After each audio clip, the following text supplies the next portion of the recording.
In the autumn of 1893, a chill settled over New England, seeping into the bones of its inhabitants and casting long shadows on the landscape. In a quiet part of Massachusetts, tucked between sprawling woods and a winding river, lay an aged homestead at the end of Hawthorne Lane. Its weather-beaten facade exuded a solemnity that turned heads and hushed voices, a house steeped in secrets and whispers that entwined like the creeping vines climbing its walls. The Carver family occupied this house, composed of James, a taciturn farmer with rugged hands that spoke of toil, and his wife Eliza, who bore an air of quiet resignation. They had two children, Henry, an adventurous 10-year-old with a curiosity as boundless as the sky, and little Martha, sweet and shy. To the outside world, they seemed an ordinary family amidst a tapestry of rural life, but something felt askew. Neighbors caught glimpses of unease, often noting that the children ventured less into the woods than their peers, preferring to remain at home, their laughter muted by an unspoken dread. The Carver home bore all the marks of neglect, yet it had a peculiar charm, especially in its basement, a cavernous space under the house filled with the smell of damp earth and metal that lingered like a distant memory. The furnace loomed there, a hulking beast of iron, casting its warmth upwards through the wooden beams as if to ward off the looming cold that threatened to consume the family's spirits. One rainy afternoon, while James was out in the fields and Eliza prepared supper, the children found themselves drawn to the basement. The allure of the unknown danced in Henry's eyes as he led Martha down the creaking stairs. The light filtered weakly through the grimy windows, illuminating cobwebs that swayed like ghosts in the corners. It was there in the basement's depths that they discovered a door, hidden behind layers of dust and the shadows cast by the furnace. "Henry, what do you think is behind it?" Martha whispered, her voice trembling as she shifted closer to her brother. She could almost hear the heartbeat of the house echoing through the walls. Henry, ever the brave one, placed his hand against the heavy wooden door, feeling its coarse texture under his palm. "I don't know, but we have to find out," he replied confidently, heart racing at the thought of hidden treasures or secret worlds behind the door. Leaning in closer, he placed his ear against the cold surface, hoping to catch whispers from whatever lay beyond. What he heard, however, sent a chill racing down his spine, a soft, shuffling noise mingled with a low, almost imperceptible growl. "It's just the furnace," he said, trying to suppress the unease snaking through his mind. But even as he spoke, an instinct whispered that it was something more, something unseen and lurking. With a deep breath, he turned the rusted knob and the door creaked open, revealing only darkness. The air shifted, it felt thick and laden with secrets, a silence that seemed to stretch endlessly. As they peered into the void, Martha grabbed her brother's arm, a silent request to retreat. But Henry's curiosity tugged at him like a string pulled too tight. "Come on, let's just look," he urged, taking a cautious step into the dark. The basement appeared to swallow the light they had carried from above, and the old furnace seemed to register the moment, its own growl muffled, barely perceptible, but filled with a foreboding that wrapped around them like a cold blanket. Just as he stepped over the threshold, a flicker caught his eye further inside. Two small, glinting points shimmered in that vast darkness. Heart-thundering, Henry squinted and could just make out what appeared to be an antlered figure standing amid the shadows. Too tall, impossibly thin, with antlers that cast grotesque shapes against the damp plaster walls, the figure watched with an odd intentness that sent a shiver racing down his spine. "Henry!" Martha shrieked, the sound ricocheting off the basement walls. Fear fluttered in her chest as the figure remained motionless, and then, just as quickly as it had appeared, it dissipated into the darkness. The door slammed shut before Henry could take another step forward, eliciting gasps from both children as they scrambled backward, confusion and terror swirling in turbulent harmony. Their wide eyes locked as they felt the house breathe around them, the weight of a secret heavier than the damp air that lingered, and in that moment they understood that the Carver home concealed more than farm life and family stories. It was a sanctuary for something otherworldly, something that thrived in the unyielding silence of the dark, a secret waiting to be unleashed. As days turned into weeks, that single moment in the basement grew into a myth among the Carver children. The memory of the door, the shrouded figure, and the ethereal glow of its antlers would not fade. Instead, it morphed into a constant presence in Henry's mind, slowly gnawing at his thoughts like a persistent muse beckoning him into the enigmatic void. Yet with the light of each new day came a growing worry. The isolation that encased the family was slowly tightening, being born from murmurings among villagers about the Carvers. Eliza had begun to lose weight, and what once were warm smiles now often faded into distant gazes. The vibrancy of life grew faint, and even the laughter of neighbors dwindled to hollow echoes on misty mornings. Something felt wrong, like a cloud settling on the town, burying everything beneath its heavy cloak. Even James, who was usually steadfast as the principles that grounded the land, seemed bewildered, often stopping work early and staring into the trees like he was expecting something to emerge from the woods. "Papa, why don't we visit the McAllisters?" Henry broached one evening at supper. "They used to come over more often." James dismissed the remark with a weak chuckle, turning his attention back to his plate. "It's not the time for visiting, son, best keep to ourselves." Although the words were casual, they carried a tension that knotted in Henry's gut. The children had become aware of the adults' eyes shifting when the topic of the previous occupants arose, those who had vanished from the area decades ago under mysterious circumstances. Stories of their disappearance circulated like flowing whispers through the village, tales curved around firesides, and they thickened the air like fog on a winter morning. "It's not safe," Eliza would murmur late at night, her voice barely carrying through the darkness. "Best to keep outside thoughts away." Despite their concern, it didn't halt Henry's fixation on the basement. Each moment weighed heavily, feeding into the fear that grew like tinder in the dry brush. One evening, while the sky bled into dusk, the allure of the door called him back to the basement. Martha was hesitant, eyes wide with concern, but he promised to be quick, to not disturb whatever lurked within. As he approached the furnace, he could hear it again, the low growl emanating like a soft hum that anchored the air around him.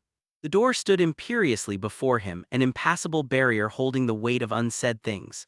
With a steadying breath, he pushed against the ancient wood, and it swung open, revealing a suffocating darkness that seemed to pulse like a living thing. This time, he stepped over the threshold with resolve. A searchlight flicked over the contours of the cold space, illuminating dust motes swirling lazily through the air. He felt the gnawing pull of the antlered figure lurking within as if a thread connected him to it, something inexplicable binding him to whatever haunting presence watched him from the shadows. And then he saw it again. The figure had not moved, standing stoic in the far corner, antlers stretching toward the rafters like gnarled fingers of ancient trees reaching for the sun. Its body seemed to absorb the shadows rather than repel them. "Henry!" Martha's voice echoed frantically from the stairs, but his focus was locked on the creature. Its eyes, or the illusion of eyes, bore into him with an intensity that felt both familiar and foreign. Come closer," a voice hissed within his mind, the tone lilting and hypnotic. He staggered back against the wall, the lantern trembling in his grip. "Martha, come back," he cried, only for the door to slam shut, locking them in. Panic surged through him, electrifying every nerve in his body. The figure seemed to shift, and then it spoke again, softer this time, luring. "Join us, all is safe here." Tremors surged through Henry's legs as he fought to resist. Who was us? As uncertainty wrapped around him like a chilling mist, he realized this was no mere illusion. The creature wished for something beyond his understanding. In one desperate surge, he turned and ran back toward the door, but there was no handle. It was solid, unyielding, the darkness swallowing the light, dragging him deeper into a foreboding silence. Just as he thought despair would consume him, the door swung open with a creak, revealing Martha's frantic face. She seized him by the collar, pulling him back into the light of their basement world, her small hands shaking with unease. "We have to go, now." They bolted up the stairs, the weight of unspoken terror trailing them like shadows grasping at their heels. The basement door slammed shut behind them, locking away the unfathomable secrets that dwelled in the dark, and for now they were safe, but a foreboding trail of dread lingered like smoke in the corners of the rooms. The house felt different now, alive, aware, as if it had been eavesdropping on their every thought. As autumn turned meticulous in its tapestry of falling leaves, the air grew colder, weaving a haunting expanse around the Carver homestead. The furnace groaned beneath the house, a low rumble that felt like a heartbeat echoing in the stillness, and its presence gnawed at the edges of their lives. What had once been cozy evenings by the fire morphed into tense silences punctuated by harsh glances, and the house whispered haunted truths. Days became tangled in shadows, and Henry struggled against the suffocating grip of paranoia that weighed on the family. Martha's unease poured out as questions they were unprepared to answer clawed at her, but she fell into silence at her brother's insistence to not speak of the basement or the figure again. The connection between them had tremored, thickening into an unprocessed fear neither could articulate. It was the night of the harvest moon when their small world truly began to crumble. Henry lay wide awake, wrapped in the heavy blanket of darkness that suffocated comfort. Lightning streaked across the sky like jagged teeth, cracking through the overhead gloom, momentarily illuminating the shadowy corners of his room. Suddenly, a thud echoed through the house, reverberating through the walls as if something heavy had crashed against the wooden structure. Henry leapt from bed, heart pounding in his chest, and sprinted to Martha's room, where both children huddled close, witnessing the storm with dread-filled eyes. "Do you hear that?" he hissed, and she nodded, wide-eyed. Another thud resounded, this time closer, like footsteps echoing in the darkness below. James and Eliza rushed from their room, fatigue and confusion lining their faces. "What's happening?" James demanded, but before he could seek answers, the thuds grew louder, thumping like a heartbeat, escalating in fear. The sound seemed to pull them, guiding them toward to the basement, as if the house itself beckoned them closer to its dark secret. James turned to his children, eyes wearing the furrow of a man confronting the edges of knowledge too intimidating to grasp. "Stay with your mother." His father's voice was steady, but there lay an unmistakable tremor hidden underneath, a flicker of panic threading through. Eliza, in stark contrast, clutched Martha tightly as James moved toward the basement stairs, his silhouette swallowed by shadows that dripped like dark syrup. "James, don't," Eliza urged, but it was too late. He had already stepped into the abyss below, into the maw of the unseen. With hearts racing, Henry and Martha exchanged fearful glances, torn between the urge to remain hidden and the undeniable pull to follow their father, a deep-seated need woven into their very beings. Together they crept toward the basement door, gripping the railing tightly, and took a hesitant step into the dark. The furnace loomed larger than before, puffing hot air that mingled with the cold of the night, and the door stood wide, inviting yet foreboding. As they descended the stairs, the children's breaths quickened, a taut string of trepidation guiding their movements. And there he was. James stood at the furnace, back turned to them, staring through the hidden door that lay slightly ajar. "Father," Henry ventured softly, the sound barely making it to James's ears. No response came, but an unnatural stillness hung heavy in the air. The glow cast by the furnace flickered as if the light itself shuddered, and it clawed anxiously against the secrets that were now rising to the surface like storm clouds overhead. Just then, the children noticed a movement behind James, something shifting in the shadows of that door, the same figure they had glimpsed before, now outlined starkly by the flickering light. Antlered and haunting, the figure leaned forward, its presence swelling in an instant, taking on coherent form and pulling tension tighter than a noose. "Join us," the voice thrummed, echoing as if birthed from the depths of despair. The growl trembled in the air like a heavy fog clinging to each word, engulfing them in a shroud of dread. "James!" Eliza screamed, her voice breaking the spell as she rushed down the staircase. It was a frenzied movement, collapsing the stillness like the shattering of glass. The figure evaporated into the darkness as James turned, confusion etched on his face, only to find his children standing frozen, terror scrawled across their features. "What's wrong?" he asked, bewilderment woven into the fabric of his expression. The children clutched each other amidst the weighty silence, exchanging tremulous glances that spoke volumes. "It's here, Papa," Martha whimpered, tears spilling over as the words tumbled out like scattered leaves. "It's watching us." In that moment, fears transformed into a palpable entity, a storm that had long since brewed in the distance now crashing upon their home. The walls seemed to close in, the room strained against the heart of the house, pulsing with a ghastly energy, and all of them understood what lay behind the door was no longer a mere curiosity but something untethered, something that desired to consume. "Back upstairs now?" James ordered sharply, but an ashen fear glazed over his own features as he finally felt the weight of an unspeakable truth. The two children rushed forward as Eliza held onto them, and they sprinted back toward the stairs. As they ascended, the energy of the house thrummed beneath their feet, reverberations coursing through the wooden beams, and an unmistakable coldness wrapped around them. Just as they regained the warmth of the upper floor, the basement door slammed shut, sealing the darkness away from them for the moment. They huddled together in the living room, hearts racing and breaths heavy as they clung to one another. But in the back of their minds, they all understood what had been released from the shadows had only just begun to stir. Days turned into nights, and the weight of paranoia deepened, surging to engulf the Carver household with a fervent intensity. The storm outside matched the turmoil within as rumors whispered through the village like an accelerating wildfire. The children were too exposed to the darkness that stretched around them, threatening to cloak the very fabric of their lives. "Eliza, we need to leave," James proposed one night, the desperation worn raw beneath his skin. Eliza's eyes reflected the weariness that had slowly turned their home into a refuge tainted by fear. "We can find a better place, somewhere safe." But Martha, ever perceptive, had overheard the conversations drifting through the cramped spaces of their home, tales shared in stifled voices, confessions of unease spreading like shadows. "What if it follows us?" she whispered fearfully, her small frame trembling as she clutched Henry's hand. An ominous knot settled in her stomach, and with it came the chilling realization that this entity, they had woken something that hungered. That night, as the children lay in bed, Henry's mind raced with thoughts that dashed away sleep. He listened to the wind howling outside, a mournful wail carrying the sorrow of the earth around them. Suddenly, he was struck by a spark of understanding. There had to be a way to confront what they had awakened, a chance to reclaim not just their home but their very lives. "I know what we must do," he whispered to Martha, who looked up at him, hesitant eyes seeking to navigate the harrowing path ahead. But Henry's resolve fueled her courage, and before the dawnlight broke, they set out to gather what they could, tools of their impending confrontation.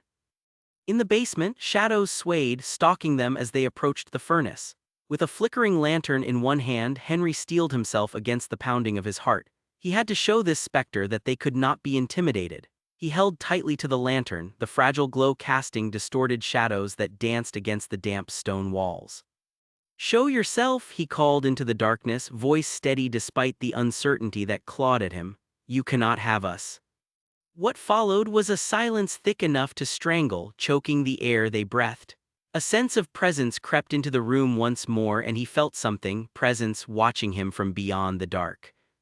A low growl surged in response, vibrating through his core, but this time he pressed on, fueled by a newfound conviction. "I am not afraid," he declared, his voice more resolute, demanding respect. The furnace rattled ominously, and in that shudder of uncertainty a figure coalesced once more, twisted and haunting, its antlers silhouetted against the dark. "What you fear is but a reflection of your own darkness," it hissed, the voice melding into the soft whispers of the shadowed air. Henry and Martha took a step closer, emboldened and fearful, the lantern illuminating the grotesque visage before them. "Your lives belong to the unseen. You have awakened what should remain hidden." "No," Henry shouted, a fire igniting within him. "You cannot own us. This is our home." He lifted the lantern higher, the light brightening as if igniting something buried deep within the creature. It recoiled, shifting in the shadows, eyes narrowing. "We lost our home to you," Martha added, tears streaming down her cheeks as she too faced the creature boldly. "And will fight to keep it." With every ounce of energy, they pushed forward, holding the light in defiance of the encroaching darkness, a collective force unyielding in intention. And in that moment, perhaps he reached for something that moments before felt so intangible, an understanding of their combined strength as siblings, fighting against adversities that encroached upon their very essence. The antlered figure snarled, the shadows swirling as it writhed against the light. "You are merely children," it hissed, a fierce wind howling through the basement, rattling the stored tools against the walls like fallen leaves in a tempest. "No longer," Henry declared firmly, digging deep into resolve, and with newfound bravery he thrust the lantern forward. Just as the flickering light met the ravenous shadow, for the first time the children glimpsed the terror that embodied both the figure and their fears, an embodiment of anguish, sorrow, and suppressed histories. The darkness that had once been a relentless enigma began to fracture. The eye of the storm centered on its essence, revealing fleeting glimpses of forgotten lives, entangled with the land where their home stood, specters of those who had suffered, lost, and vanished into obscurity. The shackles binding the entity tugged tighter in the grip of desperation as it recoiled, shuddering in a haze.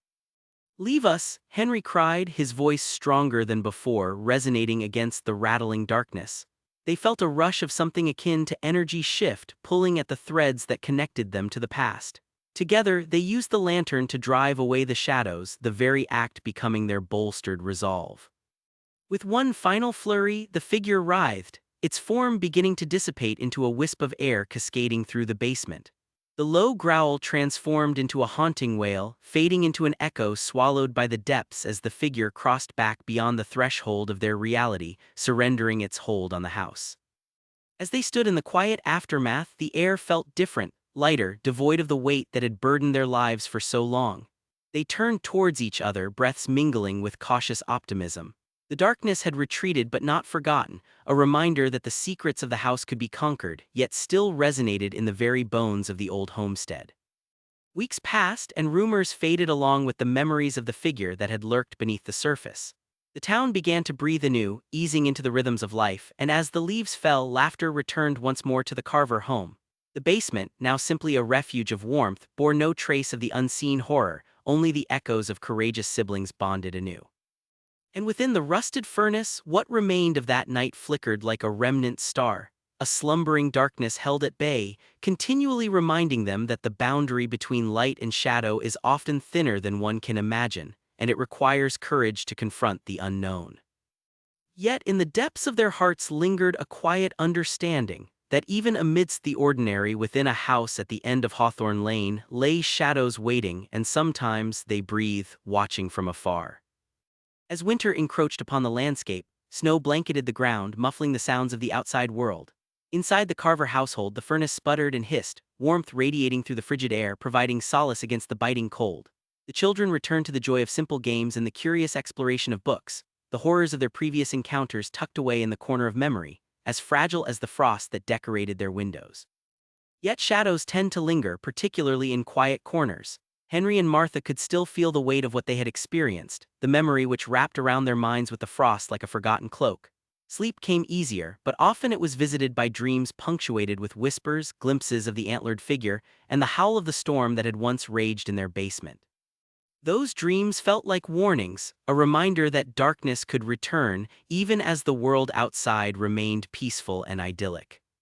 As the holidays approached, the warmth of family gatherings filled the air.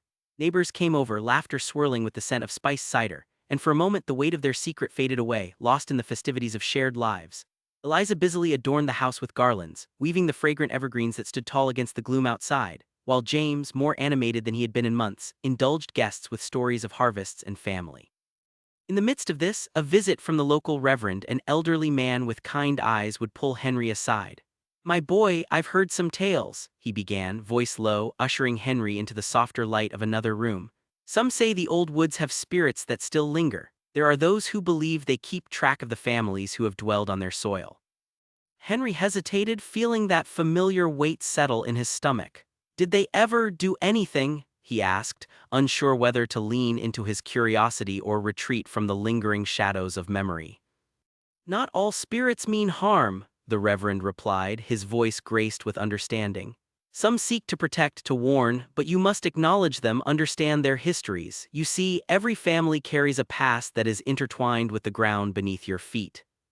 With those words hanging in the air, Henry retreated into thoughts that swept through him like a gale. Had the antlered figure been a warning, a reminder to the Carvers that their history could not be ignored? An urge twisted within him to explore those woods, to seek answers buried beneath the roots of time, for he sensed that shadows still gathered at the edges of their lives. One crisp morning, as the nights melted into chilly daylight, Henry could resist the pull no longer. He grabbed his coat, glancing back at Martha, who was sketching by the fireplace. "I'm going into the woods, I need to understand." She looked up and felt the unease settle heavily around her, resting on her shoulders like the winter itself. "Don't, Henry, you don't know what's out there," she cautioned, worry tinged in her voice. But he could not turn away from the call. "I'll be fine, I'll come back, I have to do this," he replied, closing the door behind him as he stepped into the crisp morning air. The woods were covered in a glistening layer of snow, every bough and tree adorned in white. Each crunch of his boots startled the silence, and the calm of the surroundings felt both welcoming and foreboding. Henry wandered deeper, following a path that seemed to twist and curl like a hidden memory. He had ventured into woods more than once, but today felt different. The air was thick with unexpressed truths. After a while, he stumbled upon a clearing where the trees parted like the curtains of a long-forgotten theater. At its center stood an ancient oak, gnarled and twisted, the bark rough and weathered. Looking around, Henry took in the surroundings and felt the hairs on his neck rise. There was a change in the air, a stillness that vibrated with energy, echoing the words of the Reverend. Stepping closer to the tree, he placed a hand against its bark, feeling the uneven textures prick his palm, and closed his eyes. In silence, he whispered an introduction of himself, of his family, of the house they lived in, opening a channel to whatever had watched them from within the darkness. And then, a soft breeze rustled through the boughs above, carrying with it echoes of voices, distorted yet hauntingly familiar. "Help us, remember us," they seemed to implore, weaving a thread through the air. Henry opened his eyes, heart pounding, and grasped the trunk tighter, feeling a shiver run through him as if the oak itself shook with suppressed memory. "What do you want?" he called out, desperation knitting together words caught in the throes of fear. Shadows danced around his vision, fleeting shapes fleetingly visible but just out of reach. "Why are you here?" For a moment, silence held reign, depicting a stark contrast to his racing thoughts. Then howls thundered through the trees, a cacophony thrumming to the beat of long-lost souls, the antlered figure re-emerging from the shadows, weaving through branches, appearing and disappearing within the fog. Henry felt the mix of dread and resolve surge within him. "You have to leave us alone," he shouted, but the figure paused, turning slowly to face him. It spoke, soft yet commanding, merging with the howls echoing through the trees. "You must honor the past." A flicker of understanding dawned upon him. The figure was not merely a creature of dread but a vessel of memories, perhaps a protector of the forest's history, and its power lay in the anguish of forgotten histories. "What happened?" Henry pressed, seeking light within the darkness, the shadows weaving tales in whispers. The figure bowed its head, and the tumult around them ebbed into silence, revealing flashes of memories, feedback woven through the tapestry of time, lost families who had once thrived in the woods, laughter that faded in moments of tragedy. Henry gasped as scenes unfolded around him, creating visuals that entwined with the figure's antlers, each movement a faint echo of a lost narrative. "I understand," he breathed, grappling with the implications. "You want us to remember." Suddenly, that moment shattered, collapsing into stillness. The breeze ceased, and shadows melted away like mist before the sun. The antlered figure receded, and there was little left but the sighing trees swaying gently, whose secrets remained woven into the atmosphere like veins of whispers. What remained was a heavy weight that lingered, pressing against his chest with an unremarkable urgency. Return to where it lives, he thought, the darkness that had sought to consume them just as it had done for so many before. He turned back toward home, sensing that the truth was only just beginning to unfold. Henry emerged from the woods, breathless yet resolute. Upon returning, he beheld the warmth of the Carver home grounding him against the chill of reality. The living room glowed with light, laughter, and the clattering of dishes mingling with the scent of a hearty stew. He stepped inside, and Martha greeted him, her frown deepening as she sensed something had changed. "Where were you?" she demanded, a mix of worry and scolding laced in her voice. "You took too long." "Listen," he urged, grasping her hand. "I saw the figure, and it's not just a monster. It wants to be remembered, to share its history. We have to honor it." Her eyes widened, filled with uncertainty. "But why? What good will that do us?" "Because ignoring it won't make it go away." His voice was firm, compelling. "If we can bring the past to light, perhaps we can finally break the cycle that keeps this darkness at bay. We need to confront the history that lingers in the shadows." Over the next few days, they began to prepare. They gathered stories from the townsfolk, letters lost in time, remnants of families who had once lived in harmony with the land, stories of joy, heartache, and loss. Eliza and James, at first hesitant, soon caught the spark of determination in their children's eyes, understanding that confronting the past might lead to healing, not only for their family but for the spirits that dwelled beneath their home. Together, they organized a gathering in the clearing that Henry had discovered, inviting neighbors to share their stories under the vast canopy of stars. When the night arrived, the sky glittered above, pulsating with the life of countless stars that had witnessed the tales of generations. Villagers trickled in, some curious, others apprehensive. Henry stood beside the oak, the weight of the tree grounding him, with Martha firmly by his side. As the families began to share their stories, the air thickened, a tapestry woven of sorrow and shared memories. They recounted tales of ancestors, of leaving homes and starting anew, of celebrations shared and losses that carved into their hearts. And all the while, Henry felt the antlered figure lurking in the corners of his mind, observing, awaiting something pivotal.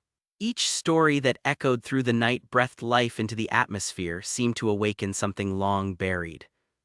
As the last tale faded, silence settled over the gathering, and Henry stepped forward, emboldened. "Thank you for sharing your stories. You've honored not just your families but the spirits that have walked this land long before us." With those words, he turned to face the darkness, the trees rustling as if cheering him on.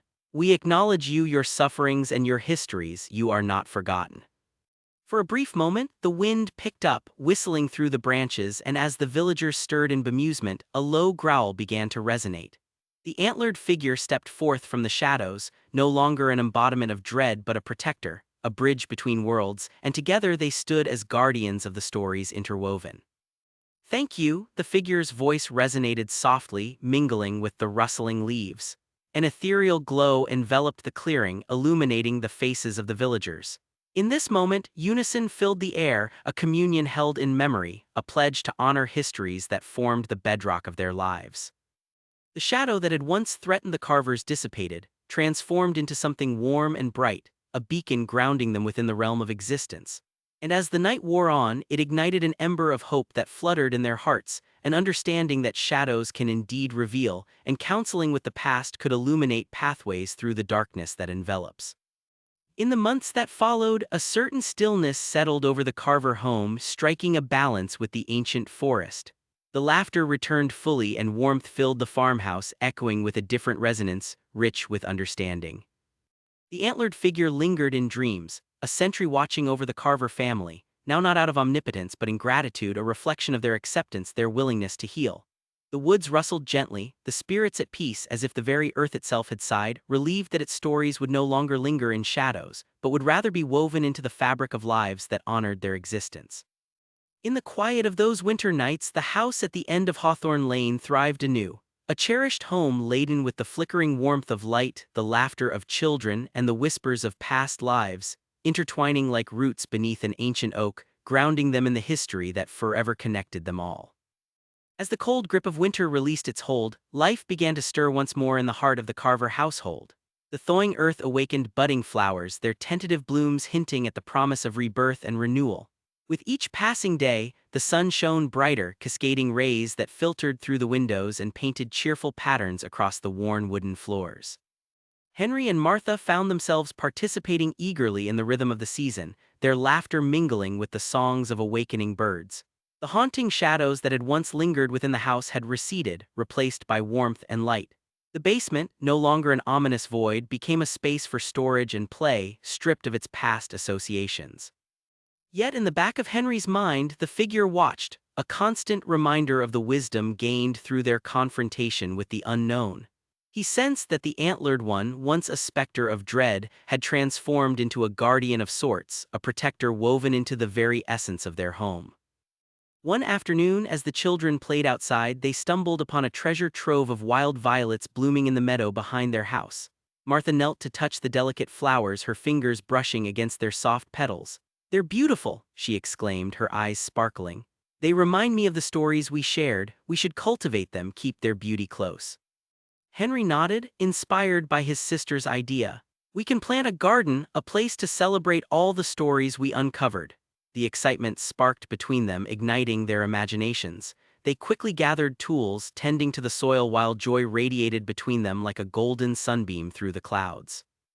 The scent of earth and life filled the air as they dug and prepared a small patch of land. Together they planted violets, sunflowers, and daisies, each flower a piece of their newfound history, intertwining their lives with the memories of those who had come before them. As each seed nestled into the ground, they whispered the names of the families who had once lived in the village, a silent tribute celebrating bravery and resilience. News of the Carver Garden spread throughout the village, and neighbors began dropping by to lend a hand, weaving the community tighter together. Each visit revived the spirit of connection that had begun to blossom, families gathering under the warmth of the sun, sharing stories of their own. They reminisced, shared laughter, and exchanged experiences, reinforcing the ties that glimmered like the very flowers they planted. Yet amid this vibrancy, the essence of the antlered figure seeped into the earth, watched over the blossoming garden, nurturing it with an unseen blessing. Henry often found himself standing beneath the oak in the clearing, relishing in the tranquility it brought, always unsure if the very spirit of the woods lingered near, guiding them in unison. One bright afternoon, Henry followed his instincts into the woods again, a yearning urging him deeper into the thicket. Sunlight filtered through the trees in dappled patterns, and the sound of flowing water beckoned him closer. As he entered the clearing where the oak stood proudly, he felt a pulse resonate in the air. In the center of the clearing, nestled against the gnarled roots, lay an assortment of artifacts left behind, a collection of stones and worn trinkets, remnants of those who had walked this land and forgotten to leave their stories. The antlered figure stood at the edge, a sentinel veiled in familiar shadows, its presence softening the stark reality around Henry. "Can you see them?" echoed a voice, not in threat but in gentle guidance. "This is what remains when stories are left untold." Henry crouched to inspect the items, a sense of reverence wrapping around him like a shroud. "What should I do?" he murmured, the weight of responsibility settling upon him. "Honor them, let their memories spark the stories of generations anew," the voice whispered, a reminder that the cycle continued, entwining past and present. Gathering the artifacts carefully, he decided to bring them back to the garden. As twilight approached, he returned home, eager to share his discoveries with Martha and their parents. While the day drew to a close, the garden became a gallery, showcasing each unique piece as a celebration of the legacy left behind. When he met with his family, he placed the stones and trinkets in a wooden box, inviting everyone to choose one that resonated with them. This became a cherished ritual, an expression of love and connection, a way to breathe life back into the memories lost to time. Each evening, after the children finished their chores, they would gather around the box, sharing the stories they had imagined for each artifact. Eliza and James contributed tales from their childhood, binding the family closer together with the shared joy of narrative. On the brightest days, they would venture outdoors, planting seeds of flowers that spoke to the stories of those whose lives tainted their soil. A creative homage, a reminder that their lives intertwined with their history along an unbroken thread that led to the heart of their home. As the seasons continued to shift, the garden flourished. Blossoms erupted with every hue, painting the landscape with vibrancy and life. The spirits that once seemed to linger in uncertainty now danced with delight, feeding off the joy the carvers ignited within their shared space. In the backdrop of this revitalization, whispers wove through the village, a tapestry of laughter that merged with echoes from the past, melding together those who had once feared the darkness with those who had begun to embrace the light. Henry often gazed toward the ancient oak, a sentinel of unknown stories carried upon the wind. The antlered figure had become more than just a haunting memory. It symbolized a guardian spirit forever tied to the land, both protector and witness to the lives that traversed its domain. The children had learned how to honor the past, allowing it to illuminate their present and beckon them toward an ever brighter future. As the final blooms of spring began to fade into the warm embrace of summer, the Carver family reveled in their garden's growth, which had become a living testament to resilience and community. The path they had walked from shadows to light had transformed not only their lives but also the hearts of those around them. News of the Carver Garden spread beyond the immediate village, drawing curious visitors from neighboring towns. People traveled to witness the thriving wonder, to share in the spirit of renewal radiating from that once ominous plot of land. Families brought their children, each eager to learn about the rich tapestry of life interwoven with stories of love, loss, and camaraderie. Henry took pride in leading tour through the garden, explaining the significance of the flowers and the history behind each artifact placed so reverently among the blooms. His eyes sparkled with passion as he spoke, illuminating the memories tethered to each piece, breathing life back into the stories while encouraging others to draw connections to their own relationships with long-forgotten history. Martha often helped craft displays that showcased the children's own art, intertwining creativity with their history, a reflection of joyous laughter and cherished memories, propelled by voices that had once faded into silence. It was as though the past had returned not to haunt but to inhabit, guiding the present towards a flourishing narrative of hope and companionship. One day, as they gathered for their usual storytelling around the old oak, a rustle in the leaves caught Martha's attention. "Look!" she exclaimed, pointing toward the tree. As everyone turned, a deer stepped cautiously into the clearing, its antlers beautifully silhouetted against the backdrop of the setting sun, as if the spirit of the woods had manifested anew. Henry took inspiration from that moment, proclaiming, "It's a sign! Nature recognizes what we've done." The deer stood stoic, eyes wide, observing the stories being shared under its watchful gaze. It seemed to acknowledge their tribute to the past, a connection that resonated through the fabric of the earth itself. As night settled, laughter and stories spilled into the twilight, intertwining with crickets' songs. Around the flickering lanterns, the once dreaded memories had now woven into a grand narrative, one shared within a tight-knit community that embraced growth and connection. Yet amid the joy, the dream of the antlered one still lingered beneath the surface, a reminder that acknowledging the past was not merely an act of reverence but a commitment to ensure that no shadow would take root again. Henry often climbed the tree, feeling the pulse of life thrumming through each branch, knowing that as long as they continued nurturing their garden and their stories, nothing could darken their hearts. In the autumn months, plans were set to organize a festival celebrating remembrance and community. Everyone would gather to honor the past and plant new seeds of hope for the future. Applause from the townsfolk filled the air as they decorated the garden with handmade ornaments and banners, with stories marking the day of the festival at the forefront. As preparations for the festival began, Henry took to the woods, drawn once more to that familiar clearing.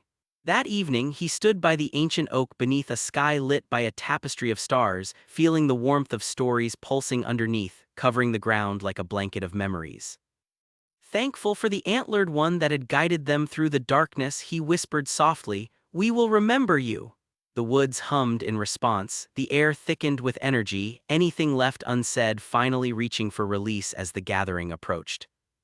The lore of the past would shine through each story told, each flower nurtured, remnants gathered around the roots of their home. A commitment to connect, embrace, and welcome both the forgotten and the living in an eternal celebration of life. The day of the festival dawned radiant, with sunlight spilling over the Carver garden like warmth drawn from a hearth. Villagers arrived early, excitement buzzing through the air as colorful banners fluttered in the gentle breeze and laughter filled the meadow. Children scampered through the flowers, collecting petals as they prepared for the festivities ahead, weaving their innocence into the fabric of the day. Henry and Martha stood at the center of the garden, fueled by energy and anticipation. "Today is for you," Henry spoke softly as he glanced at the artifacts displayed among the growing flowers. Together they had crafted a visual tapestry, a beautiful representation of the stories from generations past.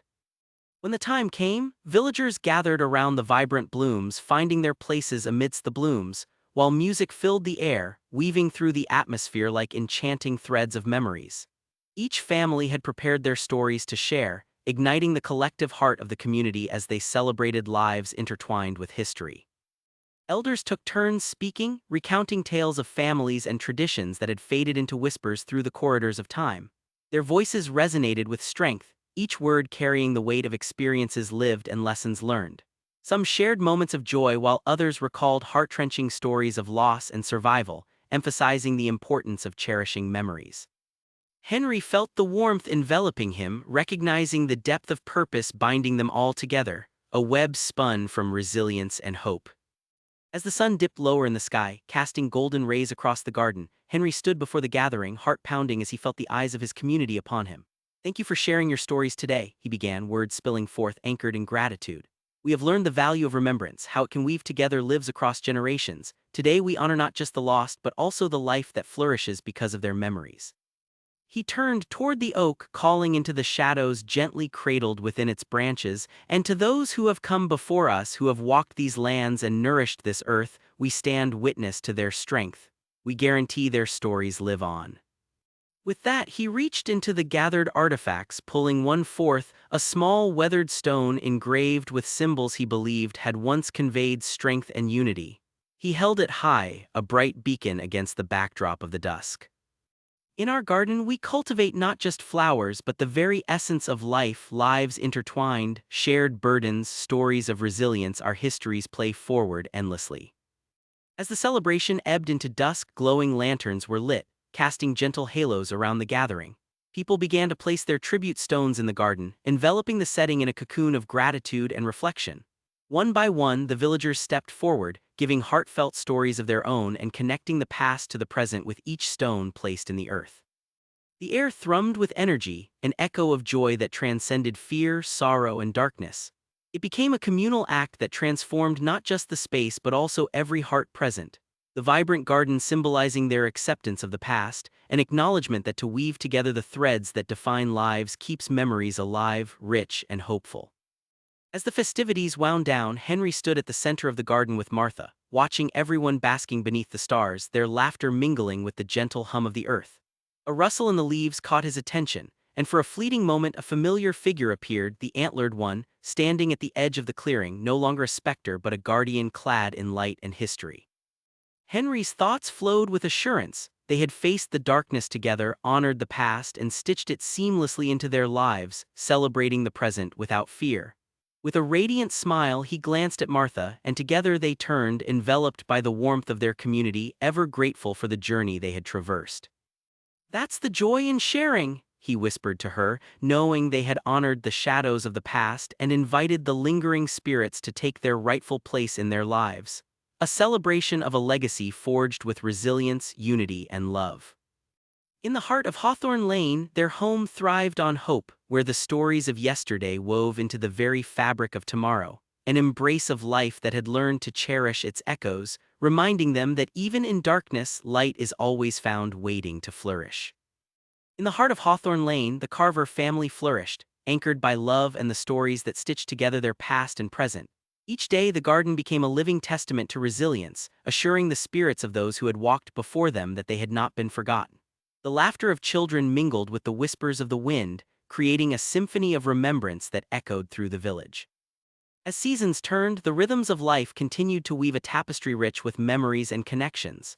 Neighbors became friends, stories transformed into celebrations, and the shadow of the past intertwined gracefully with the brightness of the future.